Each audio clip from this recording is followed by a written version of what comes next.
स्वागत है बच्चों। आज हम करेंगे बेटा स्फेरिकल मिरर। आज लेक्चर नंबर 3 है। ठीक है जी। इससे पहले हमने 2 लेक्चर जो है कर लिए थे, तो स्फेरिकल मिरर के बारे में पढ़ेंगे।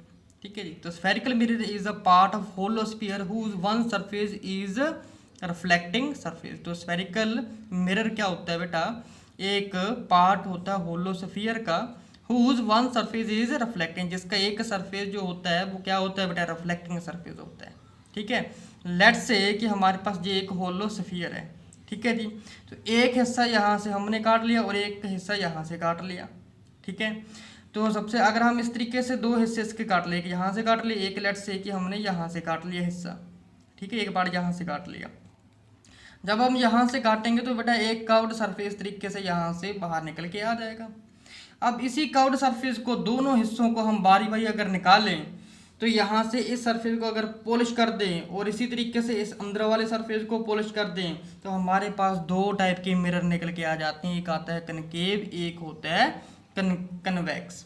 कनकेव वो होता है जिसका बाहर वाला जो हिस्सा होता है वो पॉलिश होता है, और जो अंदर का हिस्सा होता है केव, कनकेव होती है ना, केव जैसे बना हुआ है, अंदर का हिस्सा जो होता है जो रिफ्लेक्टिंग होगा।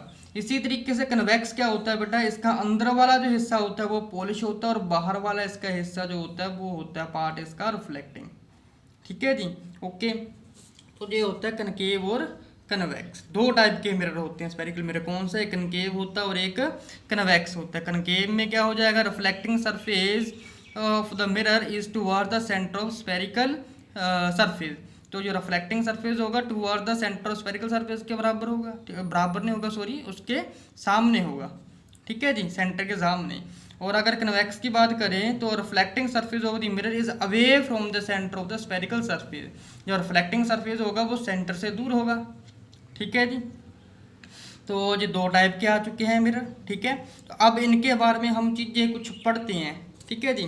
तो सबसे पहले कुछ इंपॉर्टेंट चीज़ है, टर्म्स है जो स्फेरिकल मिरर में यूज़ होती हैं। लेट्स से कि जी हमारा क्या आ गया? कनकेव मिरर आ गया। ठीक है जी।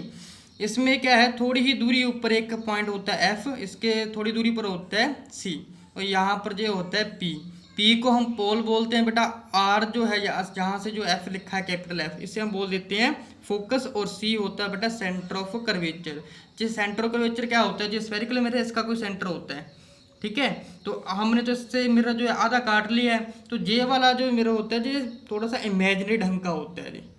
ठीक है जी। और ये जो लाइन पास होके जा रही है सेंटर कर्वेचर फोकस और पोल में जाके लगती है ना, सेंटर में, मिरर के सेंटर में जाके जो ज्वाइन होती है। ठीक है। इस लाइन को हम बोल देते हैं प्रिंसिपल एक्सिस। ठीक है। तो सेंटर कर्वेचर क्या होता है? The centre curvature of the mirror is the centre of hollow sphere of which the mirror forms a part. ठीक है जी। यहाँ से जो कनकेव मिरर जो है, जहाँ कन्वेक्स मिरर जो बनता है, ठीक है, कहाँ से बनता है? होलोस्फीयर से बनता है। उस होलोस्फीयर का जो सेंटर होगा उसी को हम क्या बोल देते हैं बेटा? Centre of curvature. ठीक है जी। उसके बाद आता है radius of curvature. Radius of curvature जाने की जी एफ, यहाँ से, सॉरी, यहाँ पी से लेकर सी तक का जो डिस्टेंस होता है वो रेडियस ऑफ कर्वेचर होता है। तो radius of curvature of the mirror is the radius of a hollow sphere of which mirror forms a part. यानी कहने का मतलब है, अगर हमने यहाँ से जो काटा है तो इसका जो स्फेरिकल होलोस्फीयर का जो रेडियस होगा उसी को हम क्या बोल देते हैं बेटा? क्या बोलते हैं? रेडियस ऑफ कर्वेचर बोल देते हैं। अब बारी आती है इस पोल पी की। इस पोल पी की, पी क्या होता है? जो centre of the spherical mirror is known as the pole, it is denoted by P. जो सेंटर होता है स्फेरिकल मिरर का यहाँ पर, और कन्वेक्स का देखे जाए यहाँ पर सेंटर होता है, तो इसी सेंटर को हम क्या बोल देते हैं? पोल। अब बारी आती है प्रिंसिपल एक्सिस की। तो प्रिंसिपल एक्सिस क्या होती है? The line joining the pole and the centre of curvature of the mirror is known as the principal axis. क्या होता है? एक लाइन जो कि पोल और सेंटर ऑफ कर्वेचर को आपस में ज्वाइन करके रखती है, उसे हम क्या बोल देते हैं? Principal axis. तो ये पोल और ये सेंटर ऑफ कर्वेचर, इनको अगर ज्वाइन करवा दे तो ये क्या हो जाएगी? प्रिंसिपल एक्सिस हो जाएगी, क्योंकि ये पोल और सेंटर ऑफ कर्वेचर दोनों को ज्वाइन करता है आपस में। उसके बाद होता है अपर्चर। क्या होता है? Diameter of circular section of the mirror is known as the aperture. तो डायमीटर जो होता है सर्कुलर सेक्शन मिरर का, कहने का मतलब है अगर मैं इसकी लेंथ देखूँ यहाँ से लेकर यहाँ तक कितनी लेंथ है, इसे हम क्या बोल देते हैं? अपर्चर बोल देते हैं। ठीक है। इसे क्या बोलते हैं हम? अपर्चर। Aperture of mirror. तो यानी कि एक्स और जो वाई दिख रहा है, इधर एक्स और वाई दिख रहा है, तो ये क्या हो जाएगा? लेंथ है मिरर की। ठीक है। इसी को हम क्या बोल देते हैं? अपर्चर।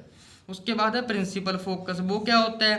प्रिंसिपल फोकस क्या होता है कि the point at which a narrow beam of light parallel to principal axis of the mirror meets or appear to meet is known as the principal focus. It denoted by capital F. Principal focus क्या होता है? कह रहे हैं कि अगर लाइटें आ रही हैं पैरेलल आने के बाद आफ्टर रिफ्लेक्शन वो एक पॉइंट के ऊपर मीट करती हैं। जहाँ पर एक पॉइंट के ऊपर मीट करती है उसे हम क्या बोल देते हैं बेटा? फोकस। क्या बोल देते हैं उसे? फोकस। अब इसी के साथ जो होता है फोकल लेंथ होता है। फोकल लेंथ क्या है बेटा? डिस्टेंस होता है बिटवीन एफ और पी के बीच, यानी कि पोल और फोकस के बीच जो डिस्टेंस होता है उसे हम क्या बोल देते हैं? Focal length. ठीक है जी, उसे क्या बोल देते हैं? Focal length. ओके, तो फोकल प्लेन क्या होगा? A plane passing through the principal focus F and perpendicular to the principal axis known as the focal plane of the mirror. Focal plane of the mirror क्या होता है? एक plane जो कि पास कर रहा है प्रिंसिपल फोकस के बीच और परपेंडिकुलर है प्रिंसिपल एक्सिस के, उसे हम क्या बोल देते हैं? Focal plane of mirror. ठीक है जी, ओके। तो अगर हम फोकस को इस तरीके से लाइट पैरेलल आएगी, आने के बाद सीधा जहाँ पर मीट कर जाएगी। ठीक है, अब इसके बाद हम पढ़ लेते हैं कन्वर्जिंग और डाइवर्जिंग क्या होती है। अगर बेटा आप कनकेव मिरर देखोगे, देखो भाई लाइट आ रही है, आने के बाद एक पॉइंट के ऊपर फोकस कर रही है, इसे क्या बोलते हैं हम? ये लाइट को एक जगह इकट्ठी कर रही है, इसीलिए इसी को हम क्या बोल देते हैं? कन्वर्जेंस। कन्वर्जेंस ऑफ लाइट बोल देते हैं। और इस मिरर को हम क्या बोल देते हैं? Converging mirror.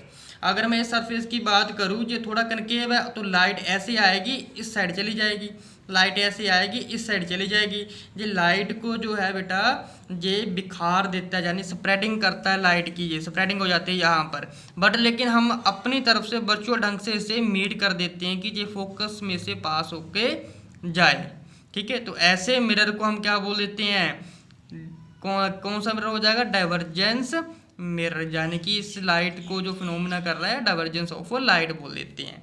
पढ़ भी लेते हैं। When beam of light incident parallel to the principal axis falls on the concave mirror it suffer reflection.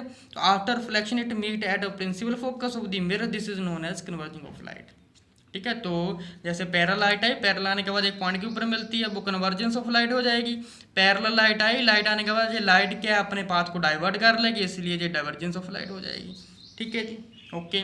तो आपकी नॉलेज के लिए मैं बता दूं बेटा कि इसकी जितने भी जो रे डायग्राम है, इसकी मैंने वीडियो डाल रखी है, पहले से डाल रखी है, तो आप चेक कर सकते हो। जितने भी न्यूमेरिकल्स हैं वो भी मैंने करवा रखे हैं, तो आप आप जो है जो वीडियो पड़ी हुई है आप जाके चेक कर सकते हो, देख सकते हो। ठीक है जी, ओके। तो बाकी ये सारी चीज़ें मैंने आप लोगों को बता रखी है। ओके जी, ठीक है जी। तो मिलते हैं हम नेक्स्ट लेक्चर में, तब तक के लिए जय हिंद, थैंक यू।